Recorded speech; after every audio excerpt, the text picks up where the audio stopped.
Tem uns ridículos, eu tô brincando. Vocês estão felizes nesse lugar, gente? Que felicidade horrível, né?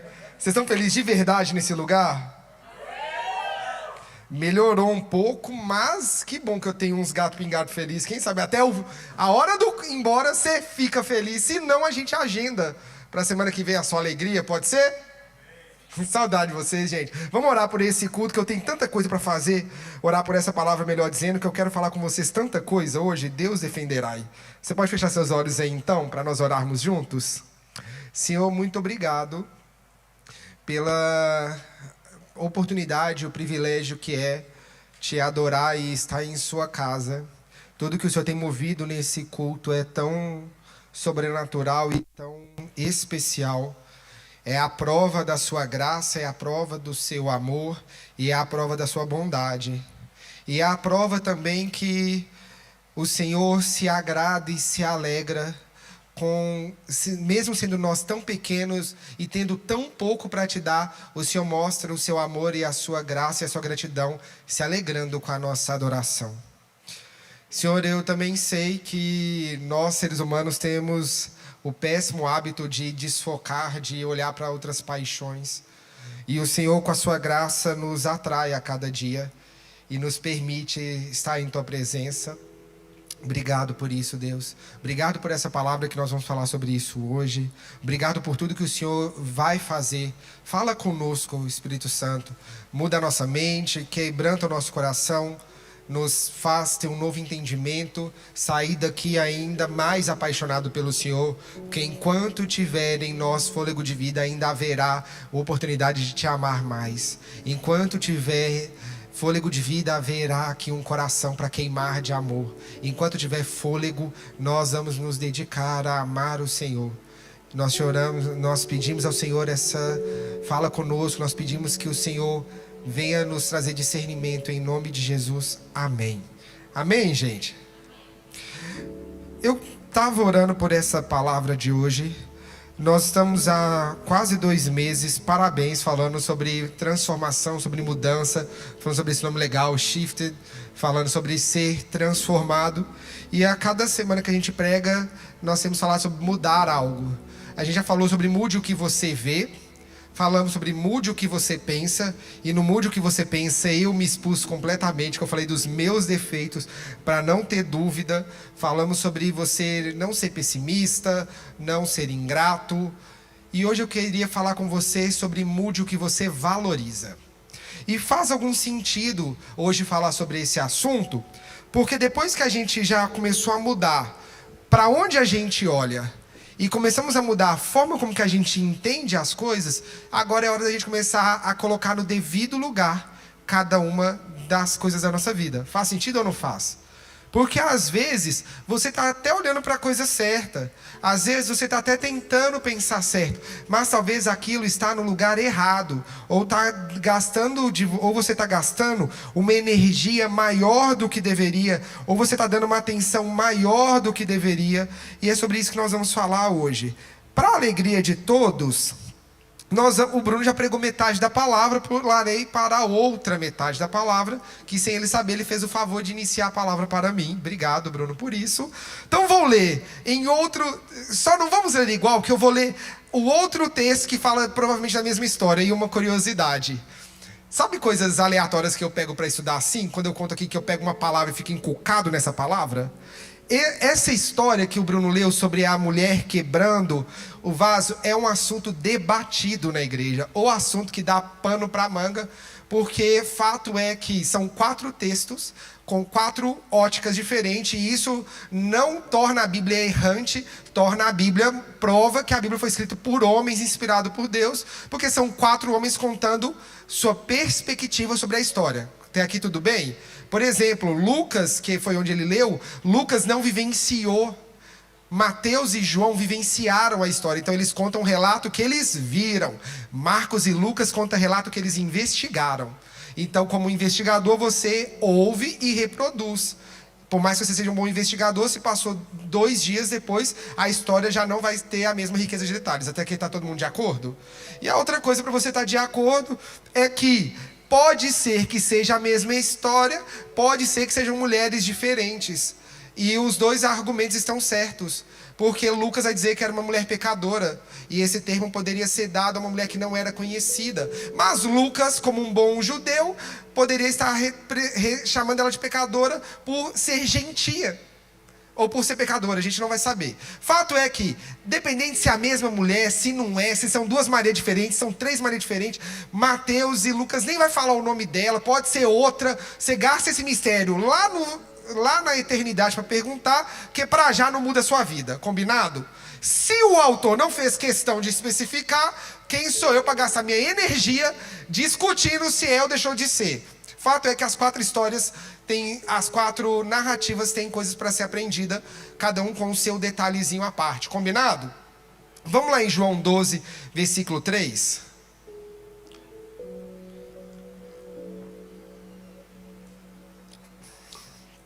João 12, 3. E sabe o que é mais legal? Quando você abre, eu estava convicto. São duas mulheres diferentes. Tinha 99% de certeza. Aí fui ver pastor Hernandes Dias Lopes, um homem que eu admiro e que eu aprendo, e fala que é a mesma mulher. Eu falei, você me quebra. Eu estava convicto, o vídeo dele foi por último. Eu falei, pastor Hernandes, você me joga nessa hora, falando que não é. Aí agora eu vou para a igreja como? Eu vou para a igreja e vou falar sobre o quê? Eu falei, aí você me quebra. Porque é indiferente. Mas só pra você saber que assim a gente entra nas neuras, tá? Ai, pastor, sobe lá, é fácil pregar. É fácil. Facinho. João 12, 3. Então Maria pegou uma libra de nardo puro, que era um perfume caro, derramou sobre os pés de Jesus e enxugou com seus cabelos. E toda a casa se encheu com a fragrância do perfume. Entretanto, um dos seus discípulos, Judas Iscariotes, que mais tarde iria traí-lo, objetou: por que esse perfume não foi vendido e o dinheiro dado aos pobres? Seriam 300 denários. Ele não falou isso por se interessar pelos pobres, mas porque era ladrão e, sendo responsável pela bolsa de dinheiro, costumava tirar o que nele era colocado. Jesus respondeu: deixe-a em paz. Ela guardou esse perfume para o dia da preparação do meu sepultamento. Pois os pobres vocês sempre terão com vocês, mas a mim nem sempre terão.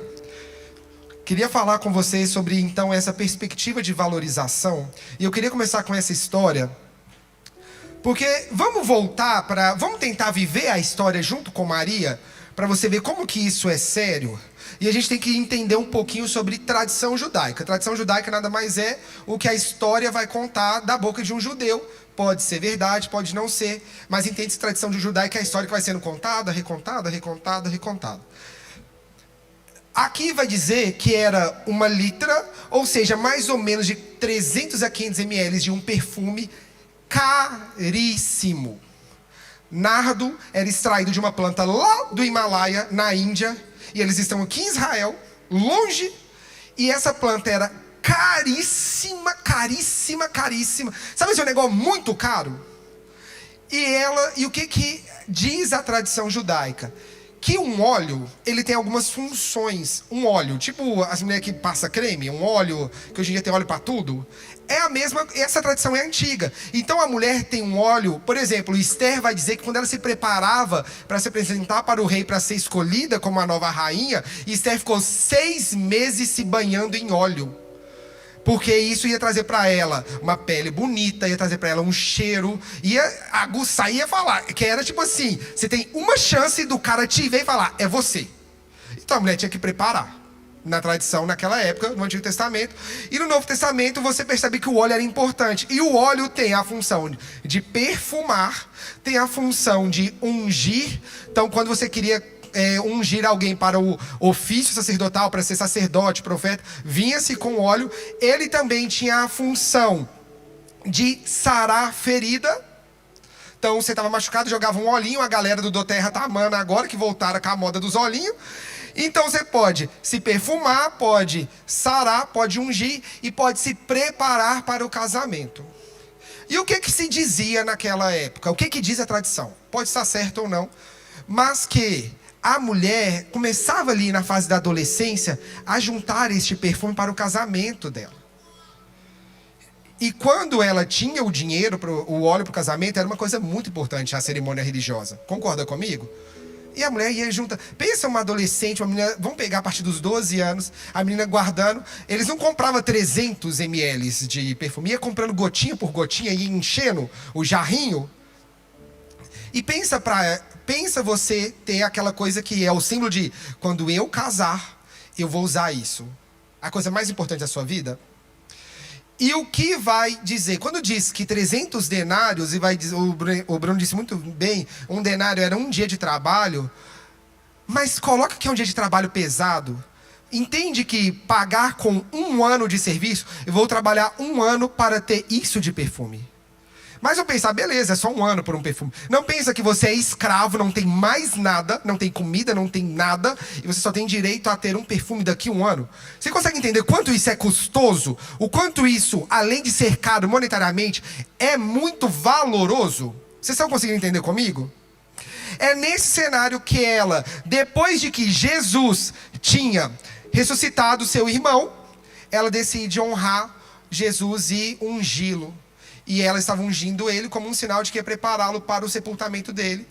Pode ser, aí aqui tem uma divergência, pode ser com um movimento profético do Espírito Santo, pode ser que simplesmente porque ela já tinha a noção que Jesus estava prestes a morrer e já estava preparando ele. O fato é que Jesus fala, ela está me preparando para o meu sepultamento. Então você percebe comigo que quando Maria olha para o futuro dela, o meu casamento, o meu sonho, este vaso que ele era lacrado, é uma pedra, vai vir uma pedra, o alabastro, eles fechavam e lacravam com cera, porque não era para abrir, para não perder o cheiro, era caro. Você lembra? É caro, então não dá para evaporar. O óleo evapora. E ela fala, quando eu abrir, não tem mais volta. Quando eu quebrar, acabou. Basicamente, eu nunca mais vou ter aquele meu sonho de casamento. Basicamente, eu posso casar, mas aquele meu sonho de menina está morrendo aqui hoje. Para um homem que vai morrer daqui a pouco. Você tem noção do quão sério isso é? E ela quebra e fala, Jesus, eu estou te dando, porque o Senhor vale mais do que o meu casamento. Vale mais do que o meu sonho. Vale mais que o custo disso aqui, que ela poderia vender a qualquer momento. Ela poderia vender aquilo e ganhar muito dinheiro. Ela ia ser rica, talvez. E ela fala, eu prefiro ser pobre, prefiro não casar do jeito que eu quero, prefiro perder tudo, mas eu não perco a oportunidade de, nem que seja a última vez, eu vou te dar aquilo que eu tenho. Porque era, por acaso, a última vez. Porque estava na véspera da Páscoa, ele ia morrer daqui a pouco. Por acaso era a última vez para ela. E aí ele vai dizer justamente isso, Judas vai trazer a polêmica de dar dinheiro aos pobres. Engraçado que hoje é uma discussão super pertinente não, na verdade super comum. A galera dá o palpite como que deveria ser feito com seu dinheiro. Um monte de gente fazendo movimento contra dízimo e oferta. E Jesus já 2000 anos atrás vai dizer, é mentira, é ladrão querendo roubar. E segundo, há momento para tudo e esse momento é dela comigo. Até aqui está todo mundo junto na mesma história? Entenderam comigo isso aqui? Então vocês começam a perceber a forma com que ela olhou para Jesus mudou automaticamente a forma como que ela olhou para o valor do bem dela? Fez sentido? Ela, de repente, não é que o perfume se tornou barato. Ele continuou caro. Ele foi polêmica. Ele foi papo de discussão. O que mudou foi que ela olhou e falou, isso aqui vale 300 denários. Mas Jesus vale quanto? E a partir daquele momento, o nardo já não era tão caro como era o Jesus. Baseado nisso, tem 2 textos que vai dizer, o primeiro está em 2 Coríntios 4:18, vai dizer, assim fixamos os olhos, não naquilo que se vê, mas no que não se vê, pois o que se vê é temporário, mas o que não se vê é eterno. E Colossenses 3:2 vai dizer, mantenham os pensamentos nas coisas do alto e não nas coisas terrenas. Quando eu começo a mudar a perspectiva de valor, Paulo já está dando em 2 textos diferentes a ideia de que o valor começa a mudar quando você olha para o que é certo. Concorda comigo?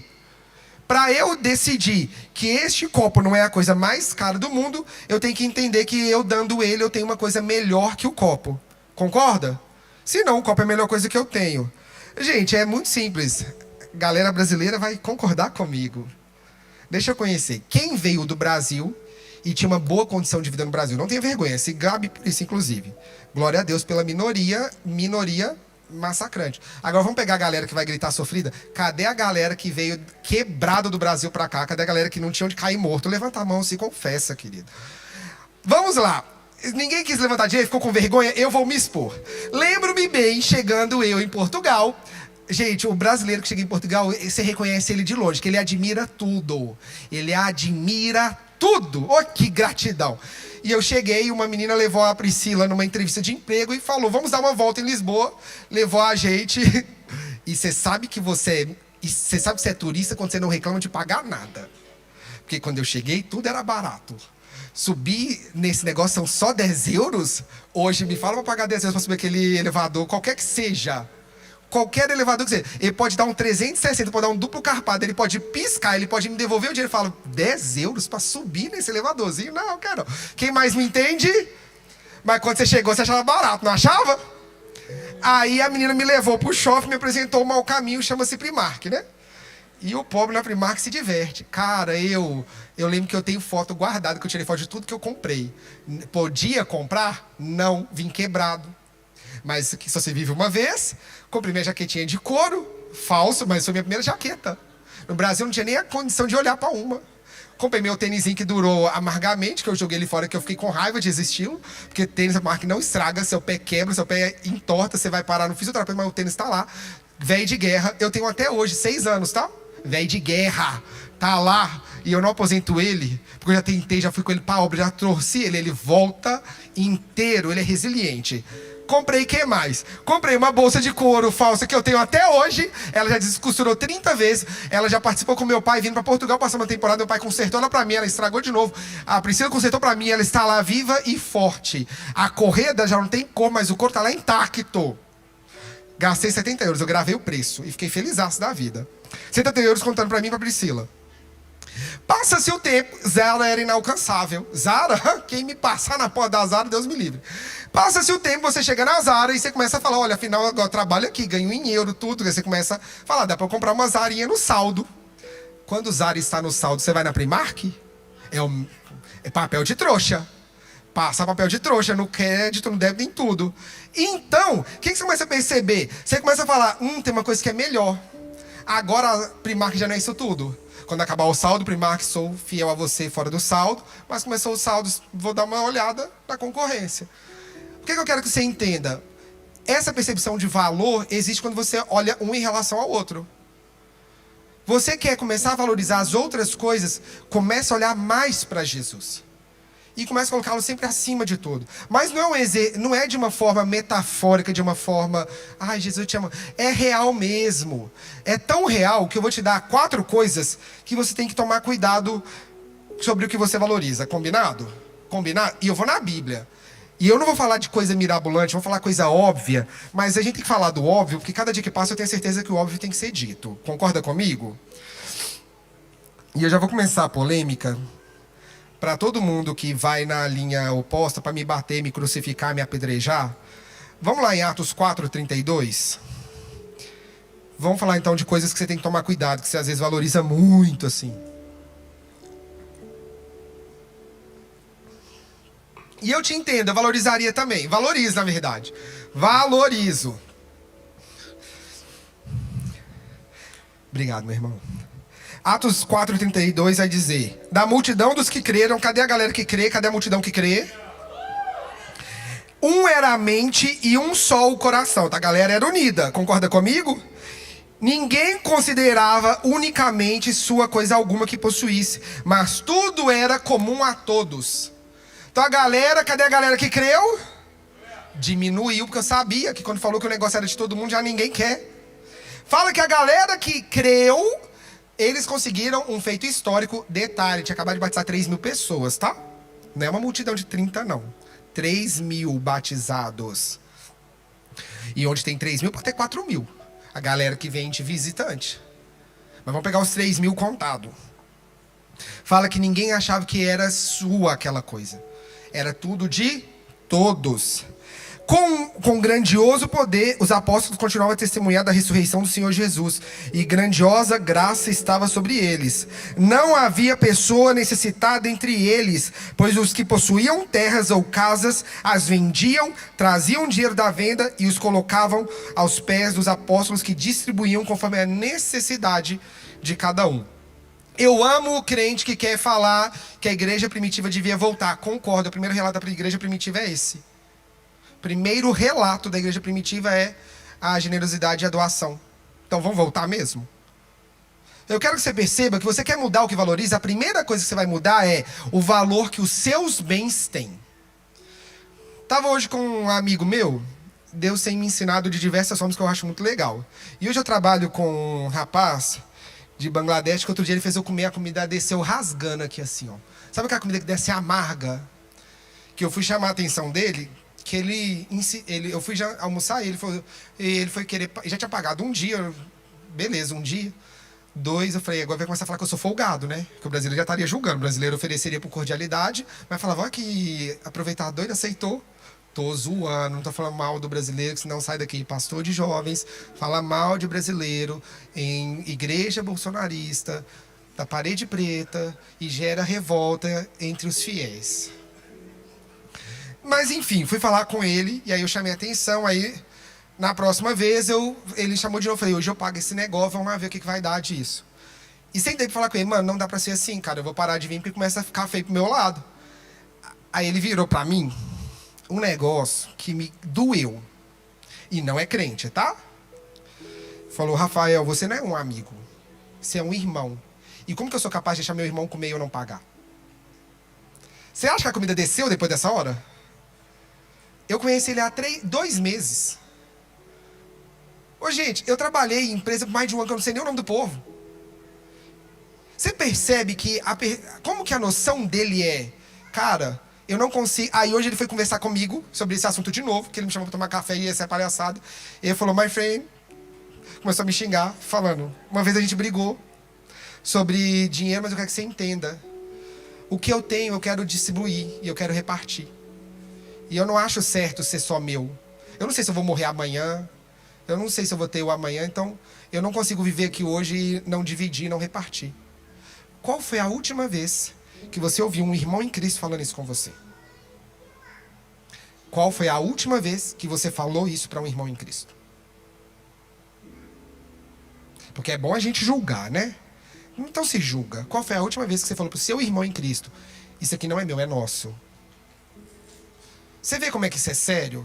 Sabe por que a igreja de Atos fez isso? Ela mudou o que valorizava. Ela tinha casa, terreno. E falou, esse terreno é muito bom, mas o meu irmão necessitado é muito mais importante. Mudou a ótica. Olha, eu acho isso mais importante do que minha casa. E vendeu a casa. Mudou o que valorizava.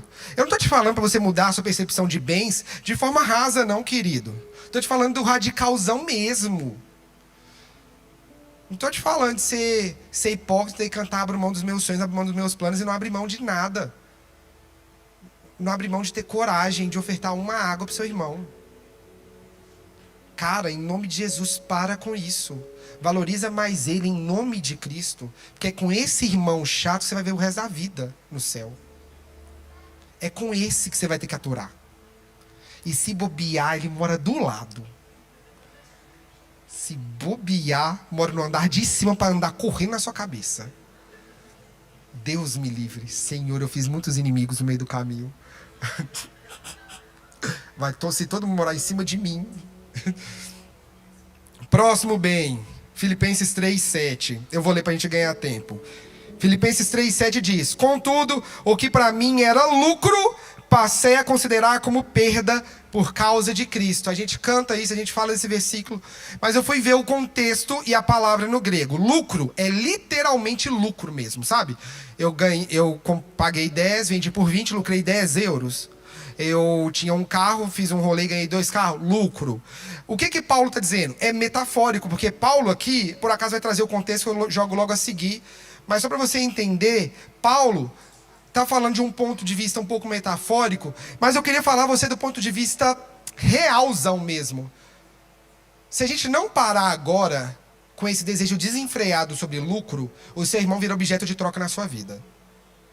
Se a gente não botar um pé no freio agora e frear bruscamente e deixar o carro capotar, daqui a pouco a gente é atropelado por esse mesmo carro.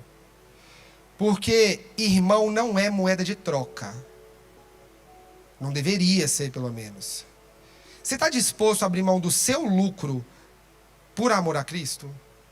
Está disposto a perder negócios por amor a Cristo? Está disposto a não seguir a carreira que Deus te mandou por amor a Cristo? Você está disposto a dar um passo para trás por amor a Cristo? Porque se o seu negócio for mais importante que o valor que Jesus merece, o seu negócio se tornou automaticamente Deus da sua vida. E é questão de dias você se tornar servo dele e adorar ele. Não tem como. Se o negócio, se o lucro for para a posição de Senhor, ele governa a sua vida. E a partir daquele momento você adora a ele e serve a ele. Sabe como é que você serve a negócios? Sem perceber? Quando você já não tem mais tempo, quando você já não consegue mais ter saúde, quando você já não consegue ter mais família, quando você não consegue mais servir a Deus, adorar a Deus, quando você não consegue orar, ler a Bíblia. Porque o negócio se tornou seu Deus e você está dando tudo que você tem para quem? Para o seu negócio. Fez sentido? Pode não ser o negócio, mas pode ser o desejo desenfreado. Deus te falou, não faz uma coisa. Aí você fala, não, mas vou ganhar. Uma vez eu tive um jovem que eu e a Pri, a gente orientou. E um casal bacana. Meio, sim, faltavam uns parafusos, tipo eu. Mas bacana. E ele ia pra morar em outro país pra ganhar 500 euros a mais na época. Pô, velho, 500 euros é muito dinheiro. Concordo, 500 euros. Quem aqui com 500 euros sai rondando que feliz? 500 euros na Primark, gente. Não, Primark tá caro. 500 euros na Shein. Meu amigo, com 500 euros, eu com 500 euros eu já rodei a Europa, voltei com um troco para poder ir para a próxima viagem. Daí, a gente orientou e falou, gente, eu só fiz uma pergunta. O que Deus te disse? Uma única pergunta. Era um homem temente a Deus, um homem que orava, um homem que tinha relacionamento com Deus. Então conhece a voz de Deus. E eu lembro da frase, mas pastor, são 500 euros. Eu falei, mano, você está falando 500 euros como se fosse 5 mil. Também calma. E já ganhava bem, tá? Não ganhava pouco não, ganhava bem. Naquela época eu ganhava 1.500 euros, quando o salário mínimo era 500. Quando eu cheguei para Portugal, o salário mínimo era 580. Então o cara ganhava bem, ganhava 3 salários. E naquela época, gente, era a época que 10 euros sendo Pingo Doce fazia festa. Os portugueses que estão aqui não me deixam mentir. 10 euros em 2018 era dinheiro. Meu amigo, você fazia a festa e voltava com troco. E o melhor, você podia brigar se o ovo viesse quebrado. Você falava, o ovo tá estragado, eles te davam outro ovo. Que eu passei por isso, eu lembro, ô tempo bom. Enfim, perguntei de novo, porque eu falei, ele não tá se ouvindo, vou dar mais uma chance. Amigo, o que Deus te disse? Pastor, vai dar o dinheiro pra gente comprar a casa que a gente quer lá no Brasil. Eu falei, gente, mas ainda tá pensando em comprar, voltar pro Brasil, tá de sacanagem comigo. E aí eu falei, mas como é que vai ser? Ah, eu vou morar num alojamento e minha esposa vai ficar aqui. Já não gosto, já sou contra. E em hora nenhuma, e aí eu, né, pra acabar com isso, eu falei, amigo, faz o seguinte, ora pra ver o que Deus vai te dizer. Orou? Claro que não, porque Deus já era o 500 euros, então adora 500 euros. Com 2 meses divorciaram. Arranjou outra, como é óbvio. Moro dentro do alojamento com 300 caras, com roupa. O ambiente era tão tranquilo que os caras eram tão gente fina que eles colocavam assim, pôster de mulher pelada no quarto. Suave. O ambiente, ó, nice. E aí, é isso que eu quero que você perceba. Nem todo ganha pra você. Tá bem? Combinado nesse ponto? Nem todo ganha pra você. Para de olhar o coleguinha, ou o youtuber, ou o coach, ou o capeta que for, que tá ganhando muito, você não. Porque eu não sei o que Deus tem pra sua vida, mas pergunta pra ele. E eu não tô dizendo que eu sou contra a galera rica, não. Tem que ter. Mas se Deus não te mandou ser hoje, guarda o seu coração e cuida da sua preciosa vida. E para de querer ganhar quando Deus está te mandando abrir mão. Combinado? Ficou todo mundo mudo? Combinado? Obrigado. Então, se eu tiver que fazer um próximo atendimento pastoral com a galera em crise, porque tá todo mundo avançando e você não, se for porque você não tá fazendo a vontade de Deus, aí eu endoido com você. Mas se você estiver fazendo a vontade de Deus, eu endoido com você dobrado. Combinado? Querido, eu concordo. Eu sou o primeiro a concordar. Passei por um treinamento outro dia. Sou o primeiro a concordar. Tem que ter sonho, tem que ter força, tem que ter garra, mas não pode ser Deus na sua vida. Coloca no lugar certo. Tá bem?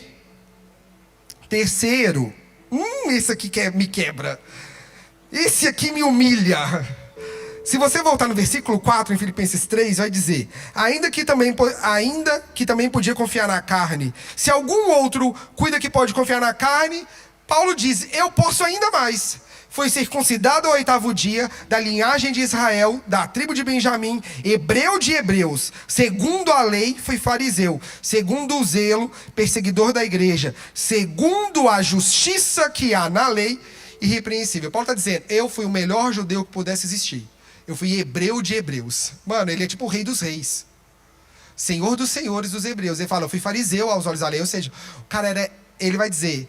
Ele termina falando: aos olhos da justiça que há na lei mosaica, ele era irrepreensível. Irrepreensível é a palavra. Não tinha nada de errado. Não tem nada para ser repreendido, corrigido. O que é que você vai abrir mão? Terceira coisa que você vai parar de valorizar, o que você vai tomar cuidado, são com os seus direitos. Você está pronto para abrir mão de direito? Para amar a Deus?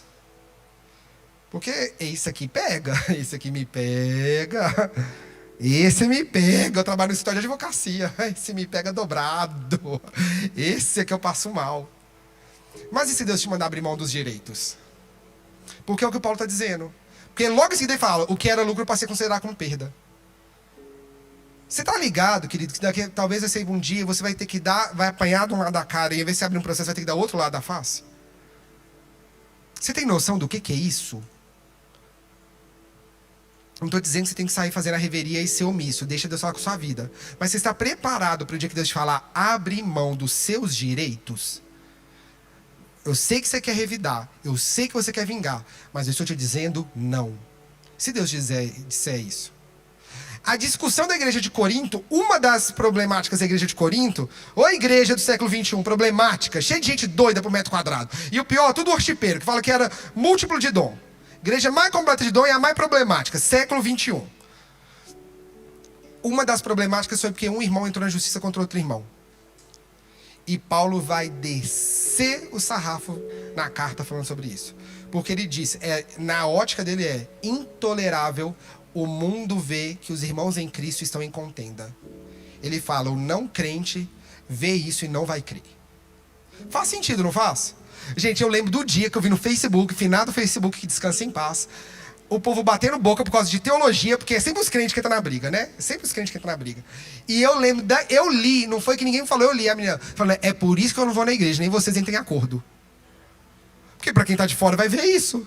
É igual ver casamento destruído, o povo vem falar que é dar lição de moral em casamento. É a mesma coisa. O casal quebra o pau, se pega pra brigar, aí depois quer dar lição de moral como coach de casamento. Vai pro inferno, vai cuidar do seu casamento. É porque é isso que a igreja tem feito. Os irmãos se mutilando, se cortando e depois querendo dar lição de moral. Aí quer cantar: vou gritar pro mundo inteiro que aqui dentro do meu peito só quero queimar.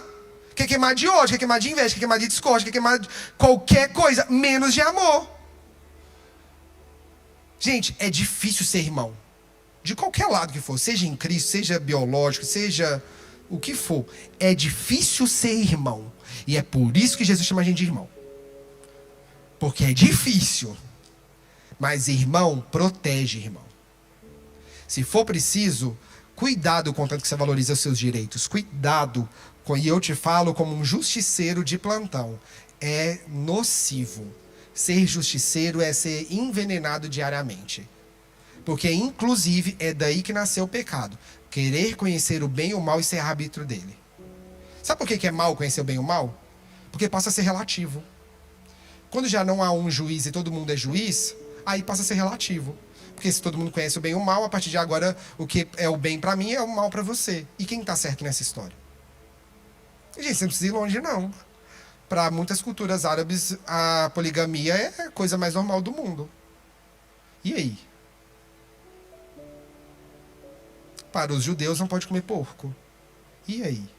Você percebe como que é problemático você querer ser juiz?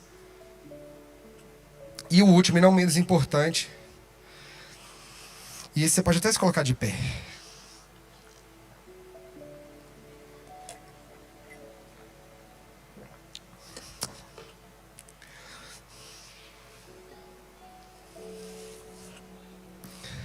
Eu não posso deixar de falar do melhor em abrir mão. Eu não posso deixar de falar daquele que teve a moral em considerar tudo como sem valor. Filipenses 2, versículo 5 vai dizer: tenham a mesma atitude demonstrada por Cristo Jesus. Embora sendo Deus, então Jesus é o quê? Deus. Jesus é o quê? Não considerou que ser igual a Deus fosse algo a que devesse se apegar. Em vez disso, esvaziou-se de si mesmo, assumiu a posição de escravo e nasceu como ser humano. Quando veio a forma humana, humilhou-se e foi obediente até a morte de cruz. Eu não estou te falando, por isso eu falei, não entre nessa pregação achando que eu vou te falar para abrir mão de coisas metafóricas. Estou te dando exemplo de Jesus, que não abriu mão de qualquer coisa não. Abriu mão da posição de Deus, do direito que é dele de ser Deus, para ser escravo e homem. Eu não estou te falando de qualquer um não, atenção. Esse chamado para mudar o que valoriza não é um chamado que você vai ser meio a meio, morno. O exemplo, o padrão é alto. O padrão é de alguém que abriu mão de tudo. Ele abriu mão de bens, abriu mão de ganhos, abriu mão de direitos e abriu mão da posição dele. E é isso que eu queria terminar falando. A sua posição, até ela você tem que colocar aos pés do Senhor. E talvez essa mesma posição que um dia Deus te colocou nela. Porque o mesmo Deus que dá é o mesmo Deus que tira. Você concorda comigo? E o desafio é que às vezes a gente se apega às posições que Deus nos dá e não entende que o Deus que deu foi por empréstimo.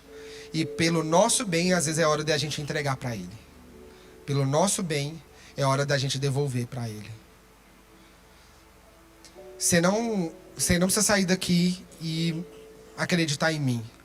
Mas acredita em Jesus, que abriu mão de tudo para que hoje a gente pudesse estar aqui falando dele. Se não tivesse esse exemplo de um homem que mudou o valor que ele considerava, o valor que ele poderia considerar, não consigo imaginar, mas o valor que há dele em ser Deus, que é todo o valor do mundo, ele falou: eu estou colocando isso aqui. E não estou me apegando a isso. E eu me apego a ser escravo. Já é conhecido por muitos. Existe uma história na Bíblia. Que quando a gente pega... existe uma história na Bíblia, não, desculpa. Existe uma história na história da igreja que vai ser os moravianos. Eu vou falar bem resumido. Mas os moravianos, eles tinham uma cultura de oração ininterrupta e eles tinham uma visão missionária de ir pregar o evangelho. E eles sustentavam pessoas. E quando eles não conseguiam, eles se vendiam como escravos para manter a obra. Você estaria disposto a ser vendido como escravo para que a missão não parasse? Você estaria disposto a continuar a se matar no sentido figurado, tá? Não tô aqui. Pastor de jovens anuncia suicídio como estratégia. Misericórdia. Vou usar uma palavra. Você estaria disposto a sacrificar a sua vontade para que a missão que Deus colocou na sua vida não parasse? É complicado, gente. E antes da gente orar, eu queria contar um exemplo, por exemplo, que nós como Legacy podemos viver. Nós, quando a gente iniciou, por exemplo, o projeto do DIP, o culto em inglês, foi muito claro a visão que Deus nos deu, que é a visão principal e uma coisa que veria que eu enxerguei de benefício nisso. Deus colocou muito forte no nosso coração que era para ser um lugar que as pessoas, que nós conseguíssemos dizer no mundo espiritual, dizer de forma profética, dizer para Portugal, dizer também fisicamente, evangelizando, falando: Portugal tem uma igreja preparada para te receber. Ou tá tentando se preparar, mas tem alguém aqui para te receber.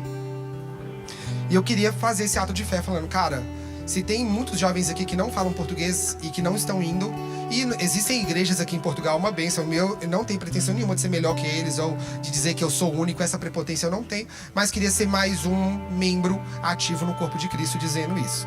E começamos, e uma coisa que eu disse muito claramente foi também que quem foi esperto usa essa oportunidade para aprender e para ser missionário. Minha pretensão não é que você ganhe um cargo melhor, que você vai ganhar com certeza, mas que você exerça o seu chamado e evangelize.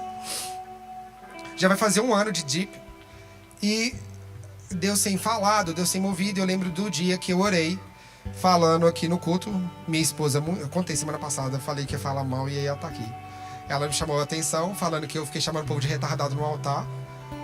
E eu não disse isso, eu orei falando que você que se amaldiçoa, dizendo que você é burro, que você não aprende nada, você está se amaldiçoando e que nós oraríamos quebrando isso. Porque você está se condenando, concorda comigo? Eu estou me sentenciando. Aí o inimigo, não, você não precisa de não, você fez o trabalho dele. Ô inimigo, você não precisa falar sobre a minha identidade, não. Deixa que eu falo mal de mim mesmo. Deixa que eu falo mal da obra de Deus em mim. Eu sou burro, eu tenho dificuldade. Aí, ó, Satanás nem lançou seta, não. Satanás você guardou para o próximo. E a gente orou sobre isso. E aí, muitos viram, a gente compartilhou depois no nosso grupo do pessoal em inglês. A alegria que foi, vi um irmão de fora que nem sabe do que está acontecendo e falava: eu vejo a igreja, a Gwen em Lisboa dando esse avanço, não sei o que, e contando sobre o projeto do Deep. Cara, imagina a alegria que eu não fiquei. Imagina como eu me senti. E o que eu quero te dizer com tudo isso? Você consegue, de formas muito simples, começar a mudar essas percepções. Você consegue de forma simples ir fazendo essa mudança, essa transformação. Você consegue aos poucos, tirando o valor daquilo que não tem tanto valor. São pessoas normais, mas a gente falou, não dá pra gente ficar parado. É mais importante, a igreja tem que avançar. E Deus se encarrega do resto. Só que o meu único desejo é que você saia daqui decidido que a partir de hoje você vai colocar cada coisa no devido lugar de valor, na escala de valor. E se o perfume tiver que ser quebrado, você quebra. Se você tiver que abrir mão do direito, você abre. Se você tiver que abrir mão do lucro, você abre. Se você tiver que abrir mão da sua posição, você abre. Você só não abre mão do amor a Jesus, porque esse amor não pode ser vendido. Não são 300 denários que vão pagar o amor de Jesus. E cuidado, vai ter muito ladrão fingindo ser bem intencionado para você vender. Porque quem tentou incitar a venda foi um próprio apóstolo, melhor dizendo, um próprio discípulo. Então, cuidado. Vai ter muitos ladrões disfarçados de boas pessoas ou de boas coisas, querendo roubar aquilo que não tem preço. Porque ali o importante não era o perfume, Jesus nem precisava daquilo. Era o que faria no coração de Maria depois daquele dia. Feche seus olhos para nós orarmos. Mas Jesus, é difícil a gente viver isso, é difícil a gente aplicar isso na nossa vida, Pai. A verdade é que não é uma tarefa fácil, mas que hoje nós possamos ter o nosso autor, o nosso referencial, Jesus Cristo, nos ensinando. Senhor, em nome de Jesus eu te peço que a partir de hoje, tudo, como Paulo diz, seja como perda. Não vale a pena. Não é importante. Que a partir de hoje, tudo seja, numa escala de importância, vá lá para baixo. E que o Senhor esteja num lugar tão intocável que não vai ter preço que seja capaz de fazer eu vender o Senhor.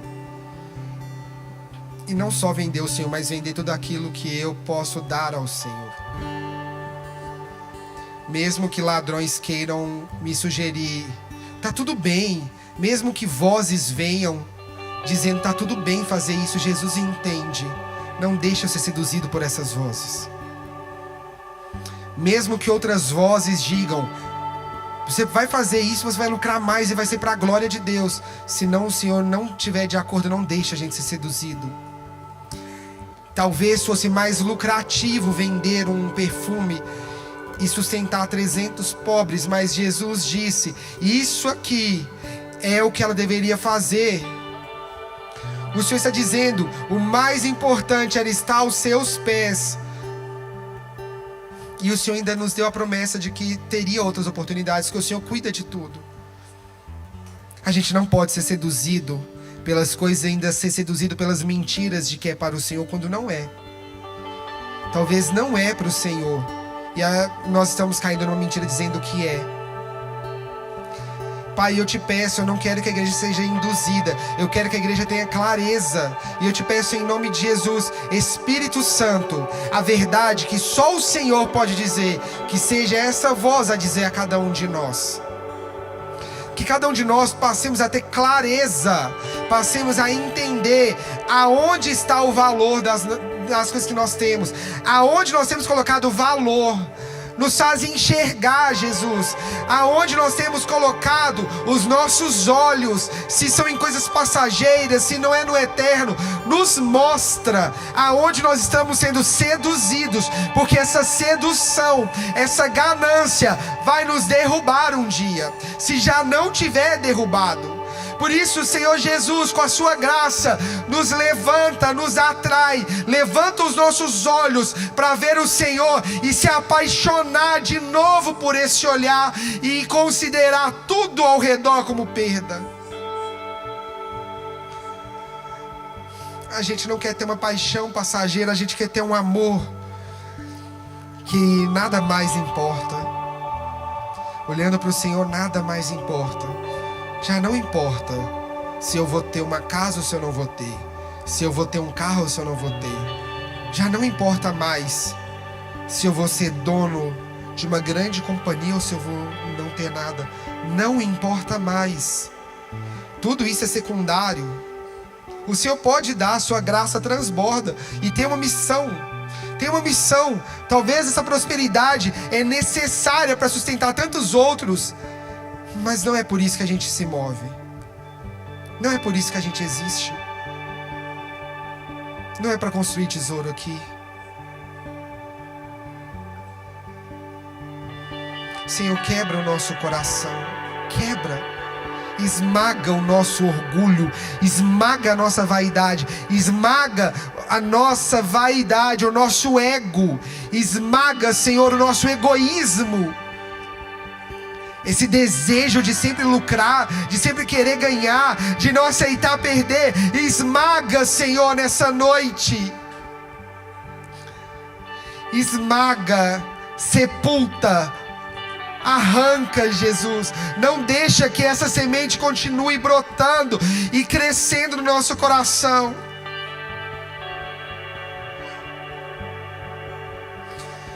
Só não nos deixa, Senhor, mais uma vez cair no mesmo engano e nos perder na vaidade e olhando para tantas coisas que de repente a gente nem vê mais o Senhor. E aí quando se nota, quando dá conta, já é tarde demais.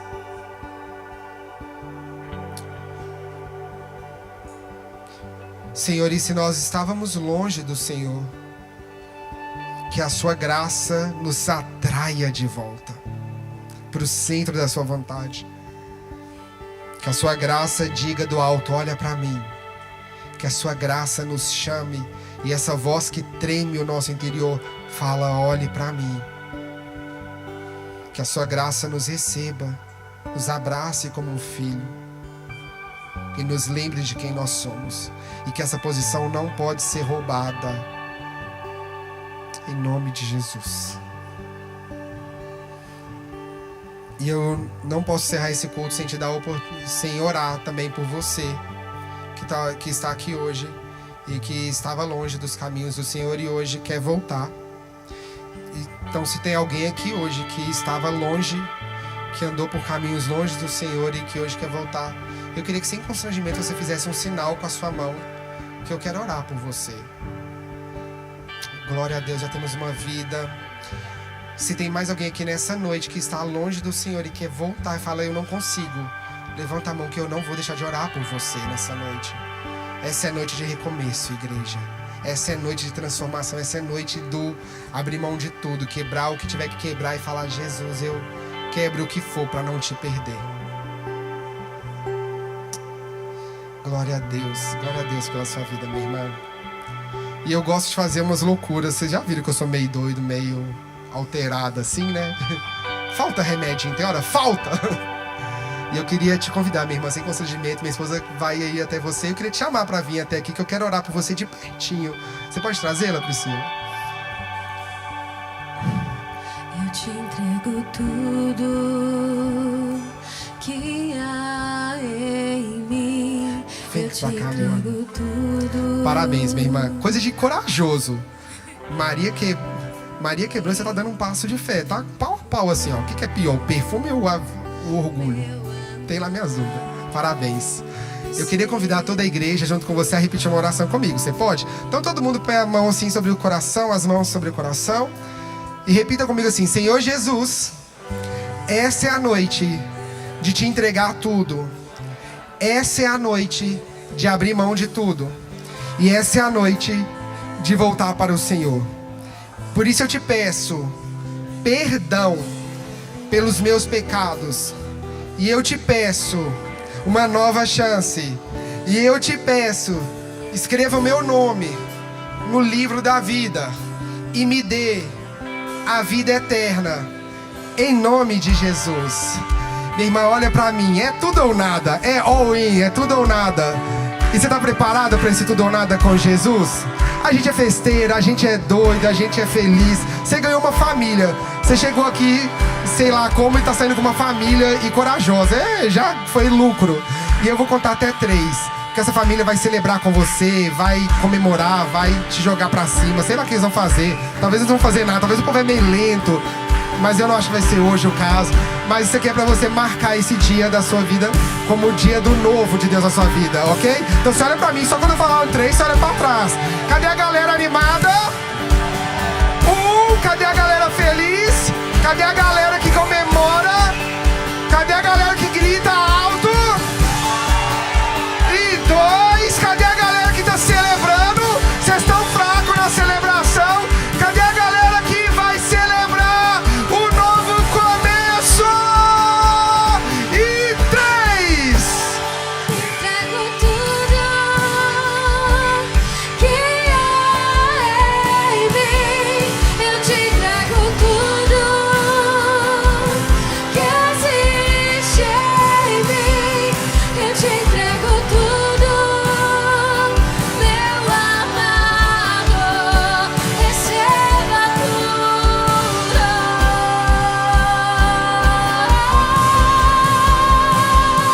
Eu te entrego tudo que há em mim. Eu te entrego tudo que existe em mim. Eu te entrego tudo, meu amado. Receba tudo.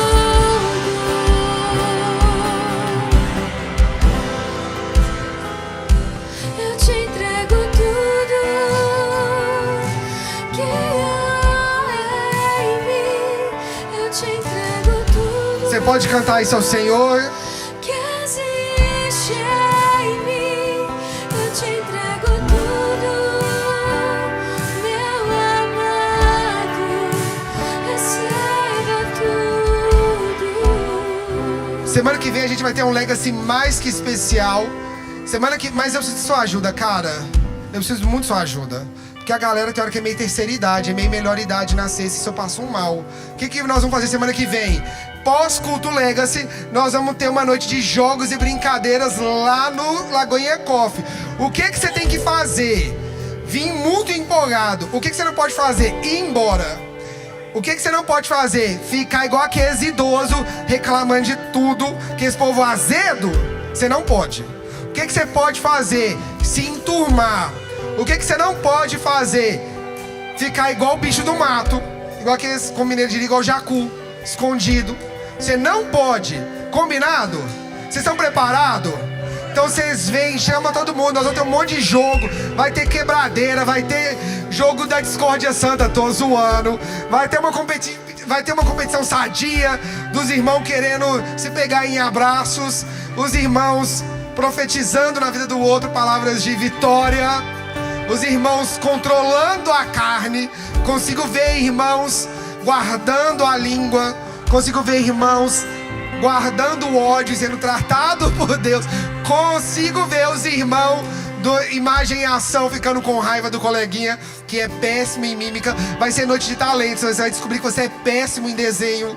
Vai ser ministério de horror. Tá liberado. Então você não deixa de vir, chama a galera para vir com você, amém? Senhor, nós te agradecemos essa noite por tudo que o Senhor fez, por esse culto, por tudo que o Senhor vai fazer. Por isso nós oramos em nome de Jesus. Nos abençoa, volta para casa, nos leve em paz, em segurança, que o Senhor possa ministrar o nosso coração, continuar falando conosco. E em nome de Jesus, continua ministrando o nosso coração e mostrando para nós aonde está o valor das coisas, em nome de Jesus. Amém. Deus te abençoe, aplaude o Senhor. Nos vemos nos nossos cultos de fim de semana.